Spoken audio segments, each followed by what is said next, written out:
సంక్షేమ సంఘం జాతీయ కమిటీ, అది విధంగా తెలంగాణ బీసీ కుల సంఘాల జేఏసీ ఆధ్వర్యంలో ఈరోజు జరుగుతున్నటువంటి పోస్టర్ ఆవిష్కరణ కార్యక్రమానికి ముఖ్య అతిథులుగా హాజరైనటువంటి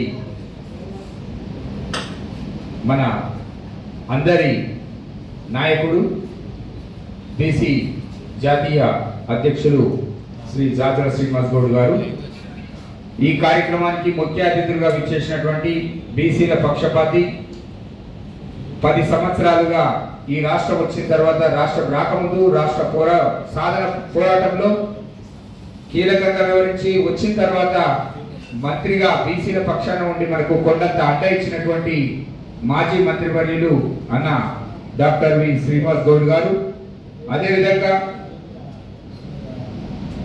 మనకందరికీ తెలుసు ఈ రాష్ట్రంలో బీసీ నాయకులు ఎంతో మంది ఉన్నప్పటికీ కూడా ఈ జాతుల కోసం నేనున్నానని చెప్పేసి మనకు కొండంత బలాన్ని ఇస్తున్నటువంటి మన అన్న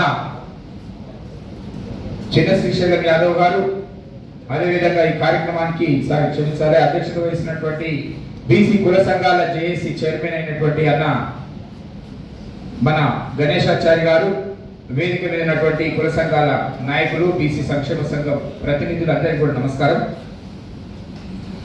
రెండు అంశాలు నాకు తెలిసినంత వరకు జాతీయ ఓబీసీ సెమినార్స్ లో తీసుకునేటువంటి అంశాల్లో 2 అంశాలు ఉన్నట్టుగా నాకు తెలిసింది. ఒకటి, ఈ దేశంలో కేంద్ర ప్రభుత్వం తీసుకుంటున్నటువంటి జనగణనలో దేశవ్యాప్తంగా ఉన్నటువంటి ఓబీసీల లెక్క తేలాలంటే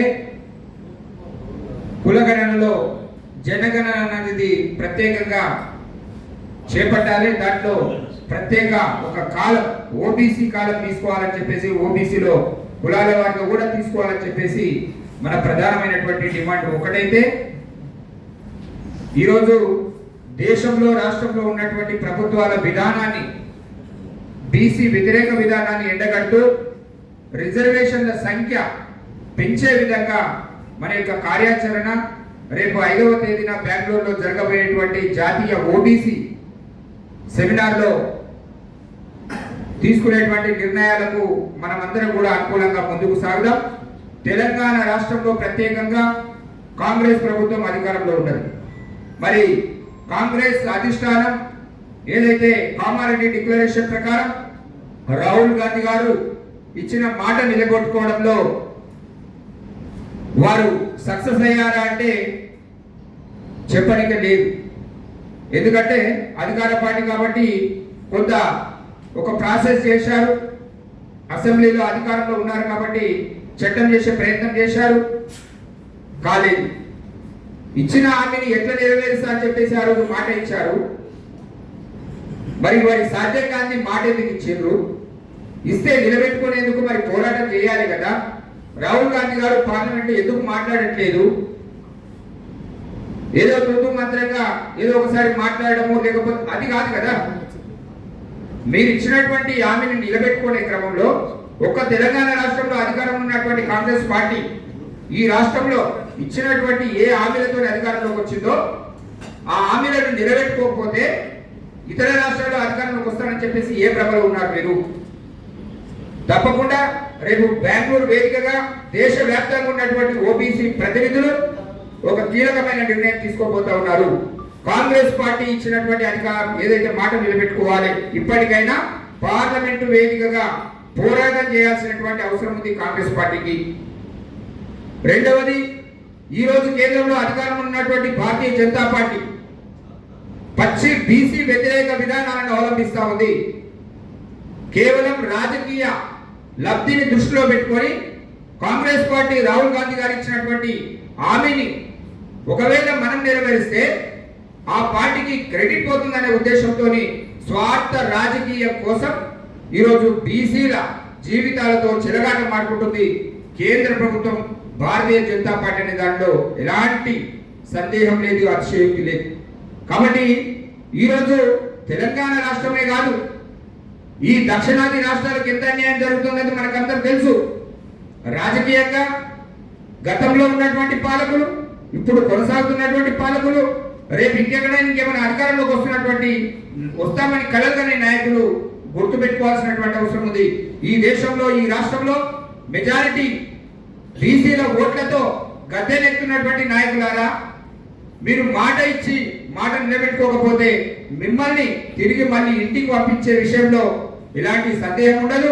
తప్పకుండా బెంగళూరులో జరిగేటువంటి జాతీయ ఓబీసీ మహాసభలలో తెలంగాణ రాష్ట్ర వ్యాప్తంగా ఉన్నటువంటి బీసీ కులాలను అందరినీ కూడా ఏకం చేసి రేపు పెద్ద సంఖ్యలో ఇక్కడ నుంచి మా గణేష్ అన్న ఆధ్వర్యంలో, లేకపోతే కొల్కచెర్ల శ్రీనివాస్ గారి ఆధ్వర్యంలో పెద్ద సంఖ్యలో తీసుకుపోయేందుకు సమాయత్తం అవుతూ ఉన్నాం.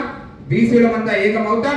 మరింత చైతన్యవంతం తీసుకురావడం కోసం మనమందరం కూడా ఈ రాష్ట్రంలో ఉన్నటువంటి బీసీ జాతులందరూ కూడా కలిసి రావాల్సినటువంటి అవసరం ఉందని చెప్పి ఈ వేదిక నుంచి పిలుపునిస్తూ, కేంద్ర రాష్ట్ర ప్రభుత్వాలు ఏవైతే ఉన్నాయో బీజేపీ కాంగ్రెస్ ప్రభుత్వాలు ఒకవేళ మాట నిలబెట్టుకోకపోతే బీసీలకు ఇదే విధానాన్ని, వ్యతిరేక విధానాలను కొనసాగిస్తే భవిష్యత్తులో మీ భవిష్యత్ ఏందో తీర్చడానికి బీసీలు సిద్ధంగా ఉన్నారనే విషయాన్ని స్పష్టం చేస్తూ, మరి తప్పకుండా 5వ తేదీన జరగబోయేటువంటి బెంగళూరులో జాతీయ ఓబీసీ మహాసభలను విజయవంతం చేసి మంచి నిర్ణయాలు తీసుకొని దేశవ్యాప్తంగా బీసీల చైతన్యాన్ని మరింత వేగవంతం చేసి ఈ ప్రభుత్వాల మెడలు వంచడం కోసం, జాతి మొత్తం కూడా ఏకం చేయడం కోసం జాతుల శ్రీనారాయణ గారి నాయకత్వంలో మేమంతా పనిచేస్తామని చెప్పేసి మాట ఇస్తూ, జై బీసీ, జై పూలే.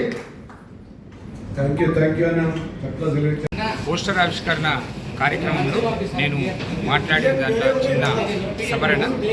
బెంగళూరులో జరగబోయేటువంటి ఓబీసీ జాతీయ మహాసభలు 5వ తేదీ కాదు 7వ తేదీన జరుగుతూ ఉన్నాయి. ఈ 7వ తేదీన జరిగేటువంటి జాతీయ ఓబీసీ మహాసభలను విజయవంతం చేయడం కోసం రాష్ట్ర వ్యాప్తంగా ఉన్నటువంటి ఓబీసీ ప్రతినిధులు, దేశవ్యాప్తంగా ఉన్నటువంటి ఓబీసీ ప్రతినిధులు పెద్ద ఎత్తున తరలి రావాలని చెప్పి పిలుపునిస్తూ ఉన్నాను. మీ ఉప్పరి శేఖర్ సగర, తెలంగాణ సగర సంఘం రాష్ట్ర అధ్యక్షుడిని, బీసీజేఏసీ తెలంగాణ రాష్ట్రం కో చైర్మన్ని, అదేవిధంగా తెలంగాణ బీసీ కులాల జేఏసీ కన్వీనర్గా పనిచేస్తూ ఉన్నాను. జై బీసీ, జై పూలే.